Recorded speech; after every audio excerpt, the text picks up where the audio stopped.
faut pas être méchant avec Zokora Didier. C'est vrai qu'il a eu un problème qui a abouti à la résiliation de son contrat avec Trabzon Sport.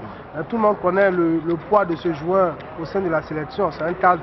Et c'est pas parce qu'il a résilié son contrat à 3 ou 4 journées de la fin de la saison qu'on va le mettre à côté. C'est vrai qu'on ne doit pas appeler un joueur au chômage. Mais dans le cas de Zokora, il faut être un peu plus souple. Hein. Je pense qu'il a joué la majorité des matchs durant la saison. Il a un rôle prépondérant dans l'équipe. Je pense que Zokora mérite d'aller en sélection.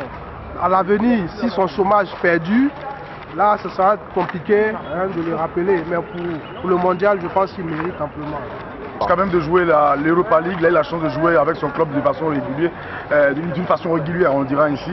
Et donc c'est vrai qu'il est un mois, mais un mois, je crois il sera important parce que c'est un avoyeur. Zokora, c'est quand même quelqu'un qui anime, c'est quelqu'un qui apporte au-delà du terrain. Et donc le mettre à l'écart, ça sera pour moi, franchement, une erreur de la part de Samuel Lamouchi.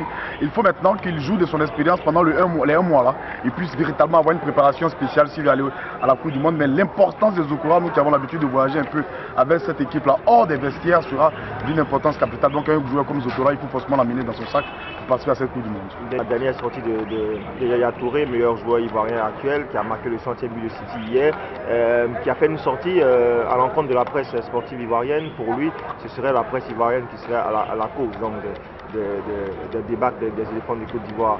Ce serait la presse qui met les joueurs en conflit. Est-ce que c'est le cas pour vous? Et est-ce que cette sortie-là appelle à une plus grande sérénité de l'équipe nationale à quelques semaines donc, de la Coupe du Monde 2014?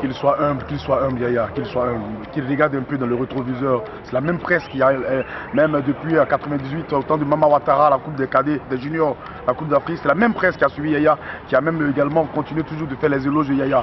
Si une fois on dit des vérités, qu'ils reconnaissent qu'il y a des problèmes au sein de cette équipe nationale, il sera peut-être capitaine après Didier Drogba. Mais si Yaya est capitaine après Didier Drogba et qu'il n'est pas humble, ça sera encore le même problème qui va se poursuivre à l'équipe nationale de Côte d'Ivoire. Qu'il respecte un peu la presse et qu'il travaille. Ce qu'on leur demande, c'est ce que le peuple ivoirien demande, c'est pour ça qu'on parle. Il faut d'abord passer un premier tour et il faut aller chercher cette Coupe d'Afrique, sinon ça sera une génération, je le dis, zéro pointé pour la Côte d'Ivoire.